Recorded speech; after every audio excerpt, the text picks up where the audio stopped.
প্রবাসীতে আর আসবে না।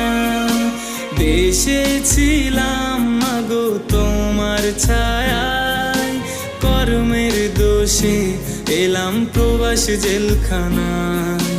দেশে ছিলাম মাগো তোমার ছায়ায়, কর্মের দোষে এলাম প্রবাসী জেলখানায়। আর সহে না মাগো জামিন করো না, তোমার ছেলে প্রবাসীতে আর আসবে না।